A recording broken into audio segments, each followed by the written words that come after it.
열왕기하 4장 1절부터 7절까지의 말씀인데요. 몸이 불편하시지 않다면 다 함께 일어나셔서 하나님의 말씀 한 절씩 교독하도록 하겠습니다. 열왕기하 4장 1절부터 7절까지의 말씀입니다. 선지자의 제자들의 아내 중에 한 여인이 엘리사에게 부르짖어 이르되 당신의 종 나의 남편이 이미 죽었는데 당신의 종이 여호와를 경외한 줄은 당신이 아시는 바니이다. 이제 빚준 사람이 와서 나의 두 아이를 데려가 그의 종을 삼고자 하나이다 하니 엘리사가 그에게 이르되 내가 너를 위하여 어떻게 하랴? 내 집에 무엇이 있는지 내게 말하라. 그가 이르되 계집종의 집에 기름 한 그릇 외에는 아무것도 없나이다 하니 이르되 너는 밖에 나가서 모든 이웃에게 그릇을 빌리라.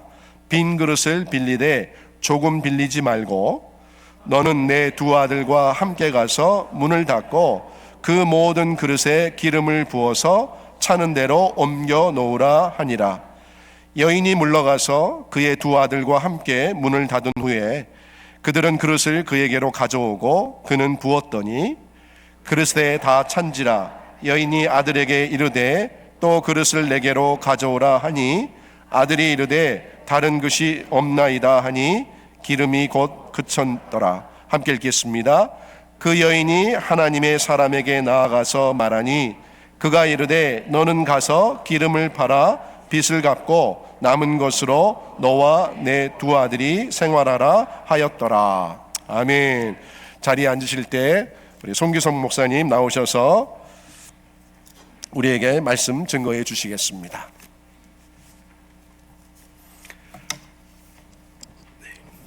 할렐루야.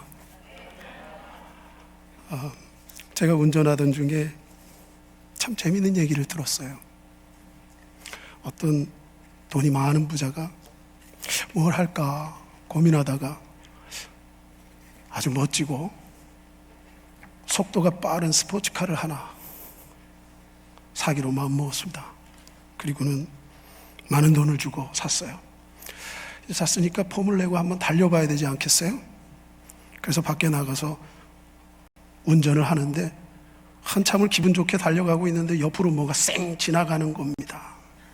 그래서 저기 뭐지 하고 쓱 쳐다봤더니 닭이 지나가는 겁니다. 오리도 아니고 닭이래요. 그래서 기분이 팍 상했어요. 얼마나 비싼 차를 돈을 주고 이게 스포츠카를 샀는데 닭한테 추월당했으니까. 그래서 화가 나서 속도를 더 있는 힘껏 냈습니다. 차가 그냥 확 나가면서 닭을 추월했습니다. 그러니까 그때 그럼 그렇지. 그럼 달리는데 조금 있으니까 그 닭이 휙 하니 또 추월해 가버리는 겁니다. 기분이 너무 상했어요. 아니 어떻게 이럴 수가 있지. 그리고 저런 닭을 세상에 처음 본다. 그리고는 그냥 끝까지 추월을 하려고 하는데 못 넘어가는 거예요. 그래서 끝까지 그 닭을 따라갑니다. 그 닭이 들어가는 집까지 따라갔어요.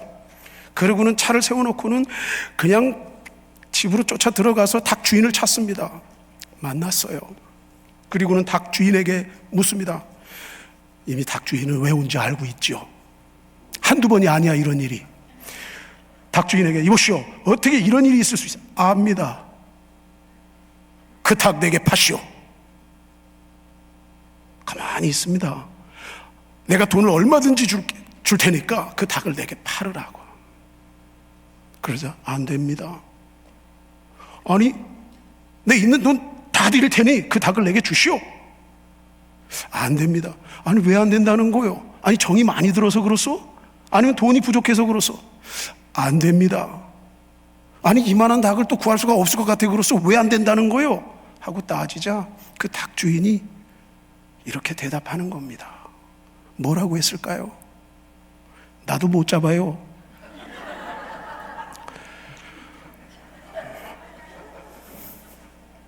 여러분 웃으시지만 이게 우리의 삶의 모습입니다. 우리는 잡을 수 없는 것을 따라가려고 길을 쓰고 있고요. 그걸 품으려고 합니다. 그것을 얻으려고 합니다. 우리 그걸 바라보고 삽니다. 어떤 사람들은 그것을 꿈이라고 하기도 하고요. 어떤 사람들은 그것을 시간이라고 말하기도 하고요. 또 어떤 사람들은 그것을 돈이라고 생각하기도 합니다. 여러분 어때요? 여러분은 잡고 싶은 거 없으세요? 아니, 잡고 싶지만 못 잡는 그런 것들 없으세요? 사실은요, 너무나 많은 게 탈이에요. 어떤 분이 이걸 문제라고 생각하거든요. 오늘 저와 여러분들이 주시는 이 말씀 속에는요, 정말 인생이 꼬여도 이렇게 꼬였나 싶을 정도로 가슴 아픈 상황을 경험하는 한 가정이 등장합니다. 이 미망이는요, 남편도 이렇습니다. 믿고 의지하고 함께 살아갈 두 아들마저 이제 종으로 잃게 생겼습니다. 답답한 일 아니에요? 한국에서 이런 상황을 뭐라고 그러는지 여러분 아시죠? 엎친 데 덮쳤다. 답답한 상황입니다. 우리가 자칫 이런 상황을 당했을 때 드는 오해가 있어요. 뭐냐 하면, 이런 일은 신앙이 없거나 좀 뭔가 모자란 사람들에게만 오는 일일 것이다 라고 말입니다. 그런데 그건 정말 오해입니다. 왜냐하면 오늘 성경 말씀의 주인공인 이 여인은요, 상당히 신앙이 깊고 믿음이 있었던 사람이었기 때문입니다. 왜냐하면 이렇게 말씀하고 있거든요. 선지자의 제자의 아내 중에 한 여인이 엘리사에게 부르짖어 가로되, 당신의 제자 나의 남편이 이미 죽었는데 당신의 제자가 여호와를 경외하는 줄은 당신이 압니다. 엘리사 제자가 한두 명이었겠어요?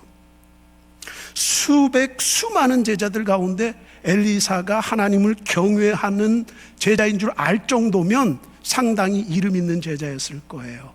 성경의 역사학자 중에 요세푸스라고 하는 분이 계시는데요, 그분뿐만이 아니라 당시 시대의 랍비들의 문헌에 의하면 이 선지자의 제자, 이 죽은 제자는 아마도 열왕기상 15장에 등장하는 아합 왕의 국내 대신이었을 것이다, 아마 오바댜였을 것이다 라고 추측하고 있습니다.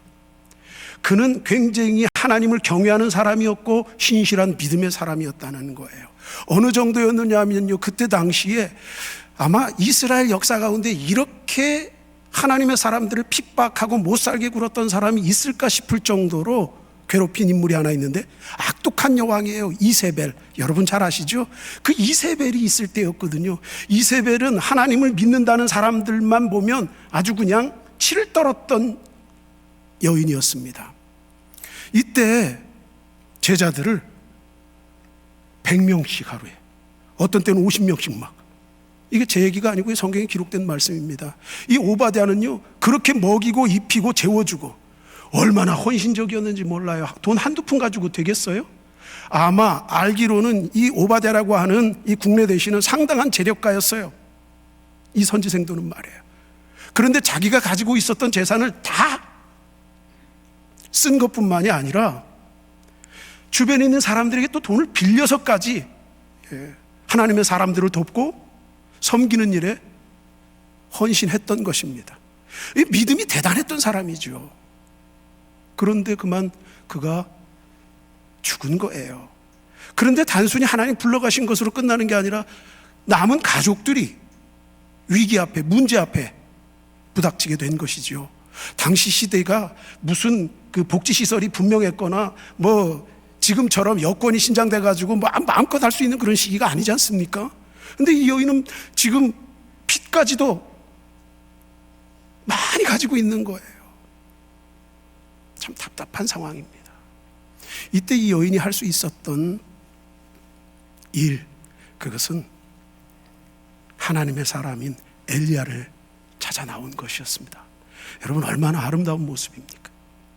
오늘 저와 여러분들이 주시는 말씀의 제목, 문제를 해결하라, 이 말씀에 분명한 키워드를 제공해 줄 수 있는 여인의 삶의 모습입니다. 여러분 생각해 보세요. 당시에 국내 대신이었어요. 총박맞는 위치에 있었을 거라고요. 아는 사람도 얼마나 많았겠어요. 고관 대작들도 알고 있었을지 몰라요. 여인이 남편이 죽고 위기가 오니까 그런 사람들 찾아가 보지 않았겠어요? 아니, 그동안에 우리한테 도움받았던 사람들을 찾아다니면서 좀, 야, 과거에 우리가 베풀었으니까 이번에는 네가 우리를 좀 도와줘 라고 말할 수도 있지 않았을까요? 그런데 이 여인은 하나님의 사람, 하나님의 종 엘리사를 찾아옵니다. 그리고는 부르짖습니다. 여러분, 오늘 우리는 오고 오는 문제 앞에 늘 끌어안고 살아가는, 아니 믿음이 좋으면 좋을수록 더 많이 경험할 수 있는 그런 문제들 앞에서 할 수 있는 첫 번째 키워드는 기도하라는 것입니다. 오늘 여인이 우리에게 보여주고 있어요. 부르짖었다고 말이죠. 그런데 그냥 기도하라는 것이 아니고 집중해서 기도하라는 것입니다. 조금 더 제가 부연해서 말씀드리고 싶은 거예요. 그냥 기도가 아니라 집중해서 기도하라. 왜요? 우리가 기독교인들이 마음속에 제일 부담스럽고 제일 많이 듣는 게 뭐냐 하면요, 교회만 가면 기도하라는 거예요. 교회만 가면 성경 읽으라는 거예요. 교회만 가면 전도하라는 거예요. 이게 굉장히 부담스럽다는 거예요. 그러면서도 불구하고 참 쉽게 잘 하질 못해요. 특히나 기도는 말이죠, 우리가 해야 된다고 생각을 하는데 잘 못합니다. 오늘 제가 이 말씀을 드리는 이유 중에 하나도, 제가 여기 말씀을 전해달라는 요청을 듣고 참 기도하고 고민하고 있는데, 우리 이철 목사님이 참 친절하게도 너무 훌륭하세요. 우리 교회가 지금 어떤 방향으로 나아가고 있고, 지금 우리 교회의 목표는 무엇이고, 지금 말씀 성경 일독을 하고 있고, 또 기도를 열심히 하고 있습니다. 이런 부분들을 제게 소상히 말씀해 주셨어요. 아, 그렇구나. 참 훌륭한 교회다. 기도하는 것이 우리 문제의 첫 번째 해결 방법이긴 하지만 집중해서 하라고 하는데 잘 안 된다는 거예요. 왜? 기도는 연약한 사람들이, 능력 없는 사람들이 그냥 종교적으로 주술적으로 그냥 막 하는 어떤 종교 요식 행위 같은 것이 아니겠느냐, 그냥 의당 그냥 하는 거 아니겠느냐, 이렇게 착각하는 겁니다. 여러분 정말 그렇게 생각하세요? 그렇지 않습니다. 기도는 종교 행위가 아니에요. 기도는 능력 없고 힘 없고 빽 없는 사람들이 하는 그런 것이 아니에요. 기도는요, 문제를 가진 이 여인이 엘리사 앞에 나와서 부르짖었던 것처럼 수없이 많고 많은 문제를 가지고 살아가는 무리들이 예수님 앞에 나와서 예수님께 도와달라고 절대자이신 주님 앞에 서는 것처럼 우리가 절대자이신 하나님 앞에 서는 그런 행동인 것입니다. 저는 신학교를 다닐 때 이렇게 배웠어요. 우리 선생님에게, 기도는 하나님의 전능하신 능력을 내 삶에 받아오는 손이다. 할렐루야. 기도가 그런 거예요. 얼마나 해보면 여러분 아실 겁니다. 제가 일부 예배 때 안 했던 이야기 해드리려고 그래요. 엄청 기대하시는데 일부 예배 들으셨던 분들이 아마 또 온라인으로 이거 들을 거라고 했어요. 제가 한국에서 사역할 때 남서울 은혜교회라고 홍정길 목사님을 6년간 섬겼어요. 그때 사역을 할 때 강도사 때 일이었습니다. 제가 그때는 파이디온과 디모데 성경연구원이라고 하는 기관 사역과 함께 병행해서 했기 때문에 새벽 기도회를 잘 못 나갔어요. 그러다 보니까 주일날 이제 파트로 교육부서를 섬기게 됐는데, 어느 날 엘리베이터에서 한 집사님을 만났어요. 그분 지금은 권사님이세요. 신앙이 굉장히 좋으시고 임 집사님이셨어요. 임남금, 이름 석자 얘기해도 됩니다. 근데 그분이 엘리베이터에서 저를 딱 만나자마자 위아래를 쓱 훑어보시더니 이렇게 말하는 거야. 날라리 강도네? 무슨 말씀인지 아세요? 제가 강도사니까 날라리 강도네. 왜냐하면 이분 기도 많이 하시는 분인데 새벽 기도에서 한 번도 본 적이 없어. 강도사인데. 그러니 그런 말씀을 하시는 것 같아요. 그래서 제가 웃었어요. 근데 어느 날 갑자기 이분에게 전화가 왔습니다. 그러면서 강도사님 큰일 났어요. 왜요? 집사님 그랬더니 우리 남편이 뇌출혈로 지금 쓰러졌어요. 백 집사님 쓰러졌어요. 그래요? 큰일이네요. 그러나 하나님께서는 그 일을 통해 또 이루기를 원하시는 뜻이 있을 겁니다. 집사님 같이 기도합시다. 제가 지금부터 기도하겠습니다. 그리고는 기도 수첩에다가 제가 매일매일 그때 당시 가르치면서 선생님들 기도 제목이면 쫙 기도 제목을 써가지고 다닌 수첩이 있었습니다. 적어가지고 아침마다 새벽에 기도했어요. 그리고는 그 다음 주에 집사님 어떻게 됐어요? 지금도 많이 아파요. 내일 다시 병원 가보세요. 그리고 다시 검사 받으세요. 그래도 될까요? 네, 꼭 그렇게 하세요. 그 다음 날 오후에 전화가 왔습니다. 전화가 와서는 이 집사님이 뭐라고 말씀하시는 줄 아세요? 강도사님, 날라리가 아닌가벼. 그게 무슨 말씀이겠어요? 피가 없대. 피가 없어졌어. 영빨이 세네. 여러분, 날라리 강도가 영빨 센 강도사가 될 수 있었어요. 뭐 때문일까요? 기도 때문이었습니다. 보여지는 것으로 이분은 제가 뭐 바이디온에서 기관 사역을 하고 가르치는 사역을 하느라고 아침부터 9시까지 출근해야 되기 때문에 못 나오는 것들을 알지 못하죠. 그러나 기도가 그분의 생각을 바꿨고, 기도가 그분을 저와 좋은 믿음의 동력자로 묶어주셨어요. 그러니까 제가 지금 그분의 성함 임남금 권사님, 지금도 남서울 은혜교회 권사님이세요. 얼마나 일을 열심히 하는 기도의 권사님이신지 몰라요. 그리고 그것으로 끝난 게 아니라 제가 풀타임 사역자가 되어서 여기 찬양 드린 것처럼 주일날 제가 찬양 인도를 하게 되는데, 예배 때 그 임남금 집사님이 앞에서 찬양하는 찬양 대원이셨어요. 찬양 인도자 중에 한 분이셨어요. 그때 6명, 8명씩 이렇게 서서 했는데, 근데 이분이 거기서 얼마나 센지, 옛날에는 뭐 찬양을 이렇게 할 때마다 어떤 곡을 선별하는지 그분들이 얼마나 고민을 많이 하는데, 그때 강도사가 가가지고 이 곡 합시다, 저 곡 합시다 뭐 말도 못 하잖아요. 그런데 그 기도하고 응답받은 역사를 함께 경험하고 난 다음에는요, 올라가서 제가 곡을 뽑아 주기만 하면은요, 이거 강도사님이 기도하고 뽑으신 거예요. 그냥 하면 돼요. 그냥 연습합시다. 예전에는 다른 분들은 그랬대요. 이 곡은 여기 안 맞고 이 곡은 좀 빼는 게 안 좋겠냐 그러고, 이 곡은 막 이렇게 얘기들이 있었는데, 그 집사님이 제 신실한 동력자가 되어주셔서 기도하는 것마다 함께 하시는 놀라운 은혜를 함께 했다는 것입니다. 할렐루야. 이거 기도예요. 제가 이 말씀 드리냐 하면은요, 여러분, 기도한다고 하는 것은요, 큰 문제만이 아닙니다. 소소한 것, 기도 안 해도 되는 일은 없어요.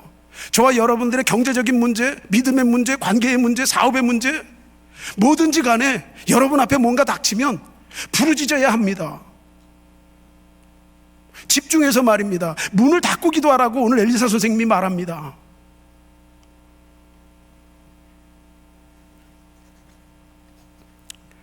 기도하면 하나님께서 저와 여러분들의 문제를 해결해 주십니다. 여러분 믿습니까? 해보세요. 그냥 형식적으로 말고요, 집중해서 우리 주님께서 산상수훈 제자들에게 가르치실 때 기도에 대해서 뭐라고 말씀하셨는지 여러분 기억하십니까? 중언부언하지 마라고 말씀합니다. 여러분, 목사님들이나 신학자들이 중언부언에 대해서 가르쳐 주실 때 참 잘 가르쳐 주세요. 그런데 조금 한 가지 모자란 부분이 없지 않나 하는 생각이 듭니다. 그게 뭐냐 하면, 중언부언하지 말라는 건 기도 제목을 많이 이것도 했다 저것도 했다, 뭐 아버지 기도했다, 엄마 기도했다, 딸 기도했다가 뭐 사업 기도했다가 신앙 기도했다, 전도 기도했다, 막 이렇게 하지 말아라.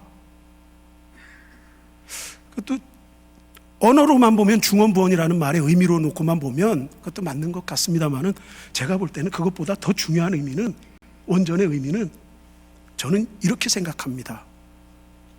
입 따로 마음 따로. 다시 말하면 입 따로 생각 따로입니다. 입으로는 우리가 형식적으로 기도한다고 막 기도를 하고 있는데 우리의 생각은 딴 데가 있는 거예요. 이미 딴 데로 출장 가 있는 거예요. 기도하면서도 TV 앞에서 드라마 생각하고 있고 다음 프로, 그 다음에 기도는 입으로 막 하고 있는데 벌써 이거 끝나고 나서 쇼핑하고 있고요.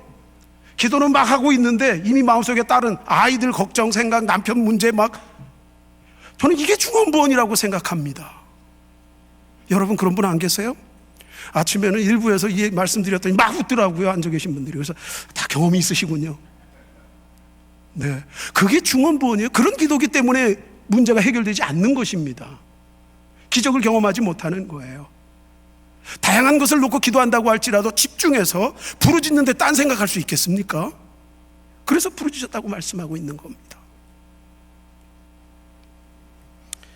기도를 통해서 여러분들이 여러분의 삶의 문제를 해결하는 은혜를 경험하시기를 축원합니다. 오늘 이 여인을 통해서 보는 두 번째 문제 해결 방법은요, 믿음을 가지라는 것입니다. 믿음. 오늘 엘리사 선생님이 여인에게 묻습니다. 네가 너희 집에 무엇이 있느냐? 다시 말하면 네가 가진 게 무엇이냐? 내게 구하라. 그러자 여인이 이 계집종에게 기름 한 그릇 밖에 없습니다. 그런데 원전을 풀어놓은 글을 제가 보니까요, 여기서 한 그릇이라고 하지만 사실은 딱 한 번 먹을 만한 양의 기름이었다고 기록되어져 있습니다. 아주 비참하고 처참한 지경인 거죠. 네. 근데 지금 선생님이 네가 너희 집에 가지고 있는 게 뭐니? 여러분 생각해 보세요. 뭘 그런 걸 물어보세요. 뻔히 우리 상황을 아시면서. 선생님 정도 되시면 이렇게 대답을 해 주셔야 되는 거 아니겠어요? 야, 그러면 내가 우리 생도들한테 모금을 좀 해가지고 돈 좀 도와주랴? 아니면 내가 그래도 아는 사람이 제법 있다, 조합이나 은행에다가 좀 저리로 융자 좀 해주라고 내가 부탁 좀 해주랴? 아니면 뭐 지금 먹을 거라도 좀 내가 사다가 주랴? 아니, 이렇게 말씀해 주실 수도 있잖아요. 그런데 이렇게 답답하고 앞뒤 꽉꽉 막힌 상황 속에서 선생님 찾아와서 부르짖고 있는데 선생님 네가 가지고 있는 게 뭐냐고 물으시다니, 그걸 모르세요? 자요, 지금 동전 한 입? 아니 지금 먹고 오늘 저녁에 죽을 만한 요 기름 이거밖에 없습니다. 이건 단순히 우리 상황을 몰라서 물으시는 엘리사의 모습이 아니에요. 지금 믿음을 요구하고 계시는 것입니다. 시편 기자가 찬양하는 글 중에 보니까요, 출애굽 사건에 대해서 고백하면서 나는 너를 애굽 땅에 인도하여 낸 여호와 내 하나님이니 내 입을 크게 열라 내가 채우리라 는 말씀을 고백합니다. 시편 81편 10절에 보니까 말이죠. 이 말씀 뭡니까? 입을 크게 열라는 말이 뭐예요? 내 신뢰, 내 마음의 신뢰의 지평을 크게 하라는 것입니다. 그게 믿음이라는 거예요. 그 지금 이 여인의 믿음을 보고 계시는 겁니다. 신약 성경에도 예수님께서 우리에게 요청하시는 부분을 보게 되는데요, 가버나움에서 장로님들이 예수님을 찾아와요. 선생님, 저희와 함께 좀 어디를 가주시면 안 되겠습니까?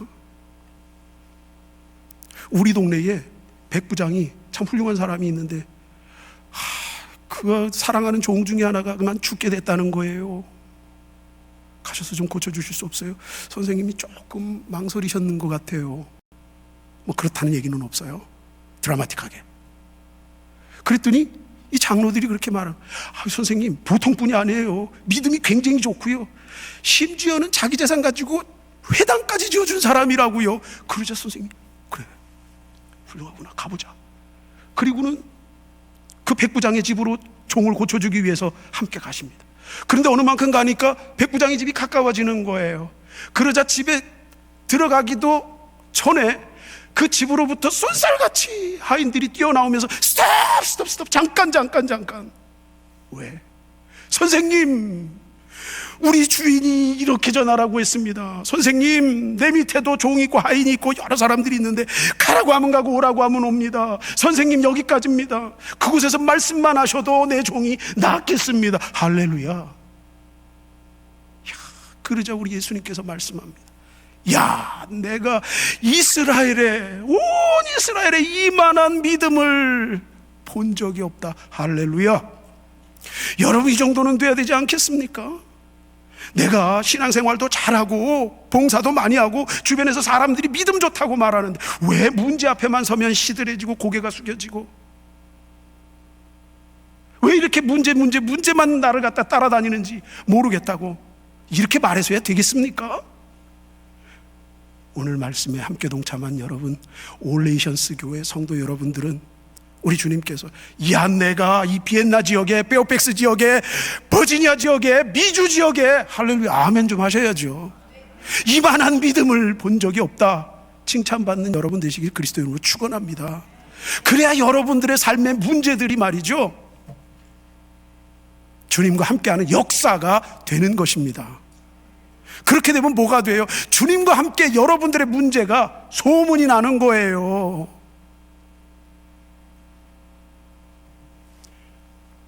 문제 해결의 두 번째는 믿음을 가지라는 거죠. 그런데 알겠어요, 목사님. 나도 상당히 믿음이 있다라고 생각을 하는데 그 믿음이 도대체 뭡니까? 아니, 그 믿음 좀 가르쳐 주세요. 믿음. 믿습니다. 한 100번 믿습니다, 아니 한 1000번 믿습니다를 외치면 믿음이 생길까요? 어때요? 아니면 산에라도 올라가 가지고 소나무 뿌리를 뽑으면서 주여 주여 주여 그러면 믿음이 생길까요? 저같이 목소리가 쇳소리가 나오고 껄껄해지면 믿음이 있는 걸까요? 그렇지 않습니다. 그럼 믿음이 뭐냐고요? 위대한 바울 사도는 믿음에 대해서 이렇게 가르칩니다. 로마서 10장 17절 말씀해 보니 믿음은 들음에서 나며 들음은 그리스도의 말씀으로 말미암느니라. 할렐루야. 하나님의 말씀이 믿음이라는 겁니다. 여러분, 예수님 보이세요? 나 주님과 동행하고 싶어요. 주님께서 내 삶 가운데 간섭하시는 모습을 경험하고 싶어요.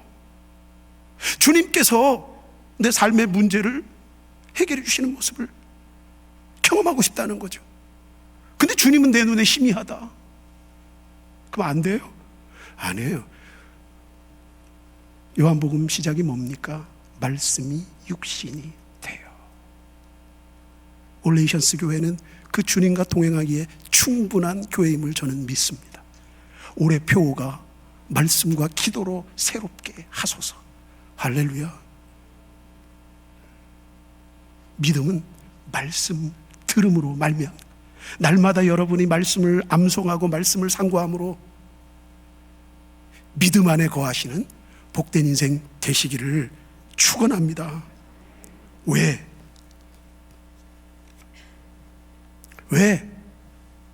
문제가 해결되지 않는가? 한국 교회 위대하지요. 제가 그곳에서 훈련 받았으니까. 한국에는 기도하는 분들이 참 많습니다. 아시죠? 새벽을 깨우는 한국이에요. 그런데 한국에 이단도 많다는 사실을 여러분 아십니까? 기독교 이단이 넘쳐나는 곳이 한국이에요. 자칫 눈만 돌리면 잘못된. 왜 그래요? 근데 그 이단들의 특징이 다 뭐냐 하면 전부 기독교의 색채를 가지고 출발한다는 것입니다. 이단들이, 능력 없는 이단들이 없어요. 여러분 아시죠? 처음에는 겸손하게 시작을 해요. 그 기도를 많이 하다 보니까 능력을 받아가지고 막 문제가 해결되고 역사들이 일어납니다. 그러니까 조금 있다 어떻게 돼요? 내가 예수님의 동생이나 형이 됩니다. 그 교주가. 그러다 조금 있다가 또 뭐가 되죠? 본인이 현현하신 성령님이 됩니다. 조금 있다가 아버지 하나님이 되는 거예요. 하나님과 동급이 되는 겁니다. 세상에, 왜 기도를 그렇게 많이 하는데 변화가 안 되는 것이죠? 말씀이 없기 때문인 것입니다. 말씀을 모르기 때문에 어떻게 정확하게 말씀 위에 선 기도, 말씀 위에 선 능력이 내가 예수님이 되고 내가 성령님이 되고 내가 하나님이 될 수 있습니까? 성경 어느 곳에 그런 경우가 있나요? 말씀 없이 문제 해결받고 말씀 없이 기도에서 능력을 경험하게 되니까 좌로 빠지고 우로 빠지고 이단에 빠지게 되는 것이죠. 여러분, 저와 여러분 분명하게 하나님께서는 문제 해결해 주시기를 원하고 계세요. 기뻐하시는 분이십니다.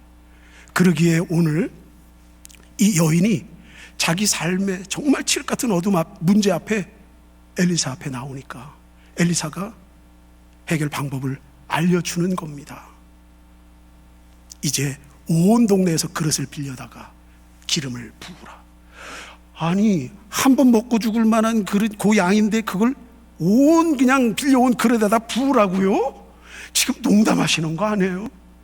지금 나를 지금 과부라고 지금 장난치시는 겁니까? 오해할 수 있어요.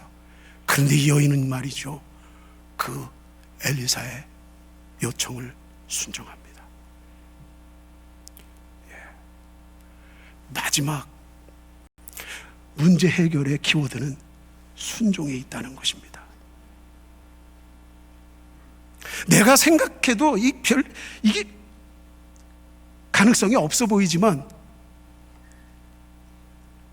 그게 문제 해결의 가장 중요한 키워드예요. 1번, 2번 잘 가요. 저는 여기에서 미완의 순종, 제가 우리 통역하시는 분에게 죄송스러워요. 원고에는 미완의 응답이라고 그랬는데 오늘 아침에 운전하고 오다가 참 말씀 놓고 묵상하다 보니까 이건 미완의 완성이 아니라 미완의 순종이다. 왜? 응답을 우리가 받습니다, 여러분. 지금 응답을 받는 중에, 문제 해결 중에 계시는 분들도 계실지 몰라요. 여기 여인을 한번 보십시오. 기름이 채워지잖아요, 그죠? 응답을 받습니다.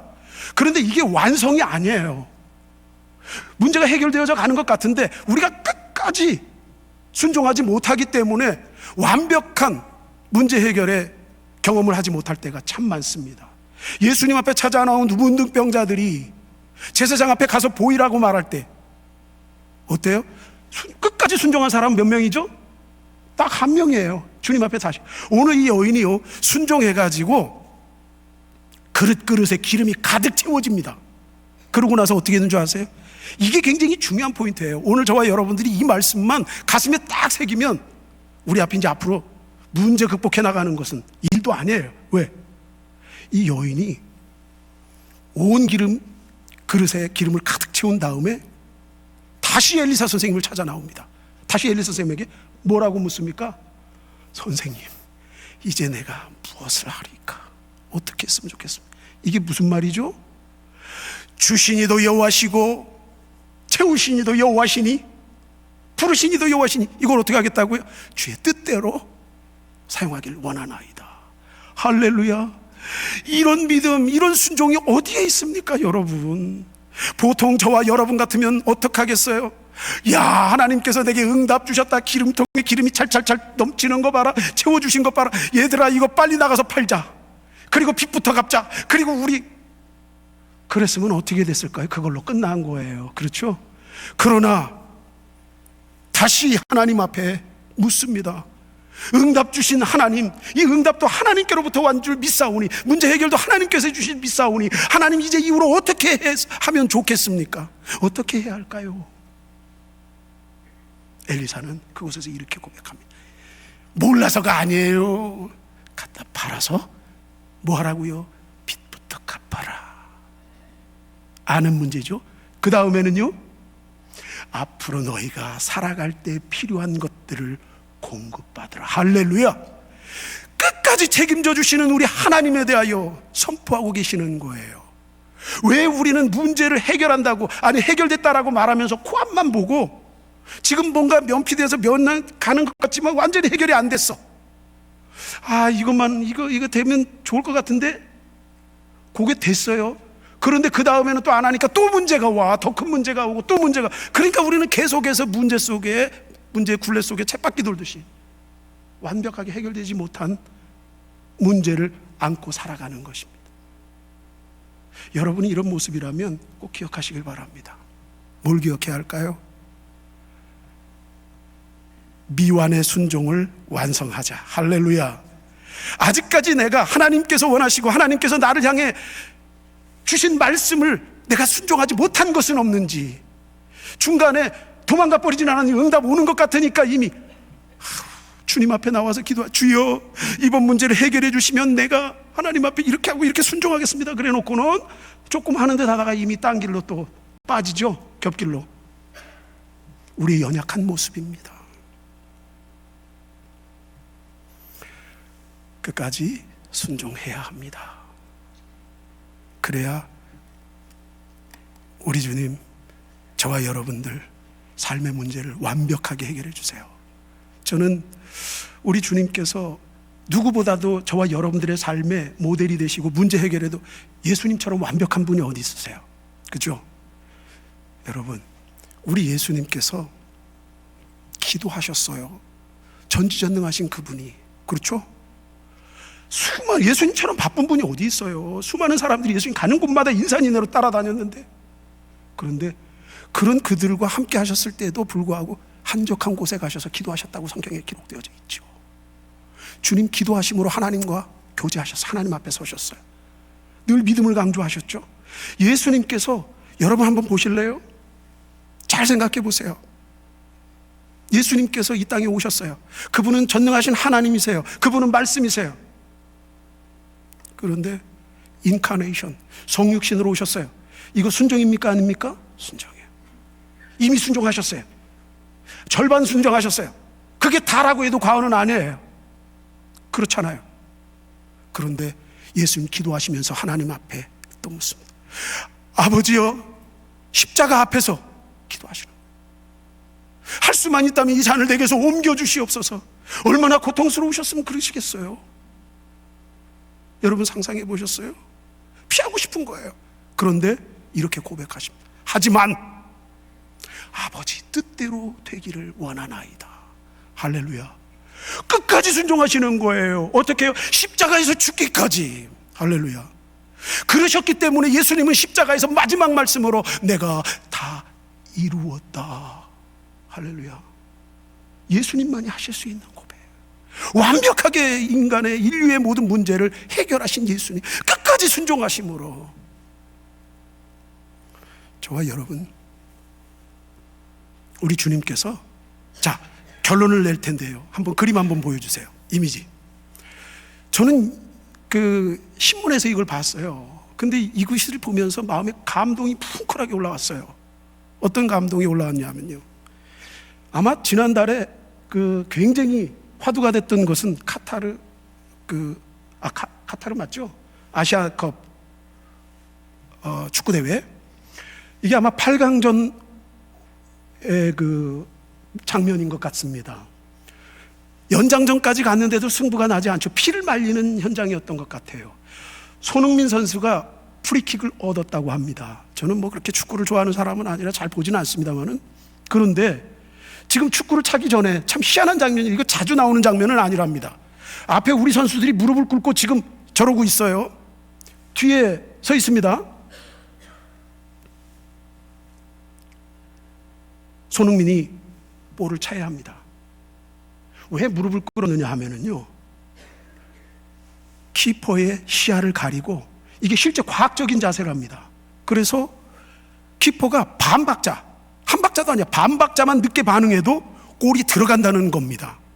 승률이 대단하다는 거예요. 그런데 단점도 있죠. 어떤 단점일까요? 실패하면, 볼이 들어가지 않거나 잘못 나가면 일어나서 다시 공격을 해야 되는데 반박자 늦게, 지금 앉아 있으니까 또 반박자 늦게 반응하니까 안 되는 거예요. 그러니까 이 작전은 어떨 때 할 수 있는 거죠? 완벽하게 눈을 살짝 반박자 가려서 넣을 수 있다, 정확하게 꽂겠다라고 하는 확신이 있을 때 하는 방법이라는 거예요. 여러분, 우리 문제, 예수님은 저와 여러분들이 문제 속에 허덕이며 살기를 원하지 않으세요. 분명한 것은 우리 예수님은요, 저와 여러분들이 문제 해결하는 그 소문과 그런 영향력들이 주변에 널리 퍼져서 좋은 소식들, 그리스도의 복음이, 예수님의 이름이 함께 전달되어지기를 소원하십니다. 여러분 믿습니까? 그런데 중요한 건 오늘 하나님께서 이 여인에게 네게 있는 게 뭐냐? 네. 그걸 사용하셔서 하나님 역사하시고 문제 해결의 키워드로 사용하셨습니다. 이 여인의 그릇을 사용하셨어요. 기름을 사용하셨어요. 이 여인을 사용하셨어요. 하나님은요, 그 기름 없어도 역사하실 수 있는 분이에요. 하나님은요, 반박자 안 늦어도 0.00001%도 실수가 없는 분이고 오차가 없는 분이세요. 여러분 믿습니까? 그런데 그 하나님은요, 저와 여러분들을 한 종지 기름으로 사용하기를 원하십니다. 여러분 믿습니까? 저와 여러분들의 기도를 사용하기를 원하시고요, 저와 여러분들의 기도를 사용하기를 원하시고요, 저와 여러분들의 순종을 통해서 역사하기를 원하십니다. 아멘. 예. 우리 하나님은 그렇게 저와 여러분들의 삶의 동력자로, 하나님의 역사의 동력자로, 그래서 문제 해결하는 일에 동참하기를 지금도 오늘도 원하고 계십니다. 그런 문제 해결의 역사의 주인공이 되시기를 축원합니다. 그래서 여러분들의 문제 해결의 소문이 주님과 함께 기쁜 소식으로 주변에 많이 알려져서 그들도 주님을 만나고 주님을 찾고 올레이션스 교회로 찾아 나오는 역사가 줄을 잇게 되길 그리스도 이름으로 축원합니다. 기도하겠습니다. 거룩하신 주님, 부족한 종은 와서 전했습니다. 이 말씀이 저들의 신비에 옥토에 뿌려진 씨앗처럼 뿌리 내리게 하옵소서. 저들의 기도를, 저들의 믿음을, 저들의 순종을 하나님 사용하여 주시옵소서. 문제 해결의 도구로 써주시옵소서. 예수 그리스도의 영광이 저들의 문제 해결을 통해 선포되어지게 하시고, 그것을 통해 하나님 나라가 더 확장되어지고 올레이션스 교회가 이 지역 교회에, 이 교계에 아름답게 영향력 있는 교회로 세워져 갈 수 있도록 축복하여 주시옵소서. 감사하고 예수님 이름으로 기도 올리옵나이다.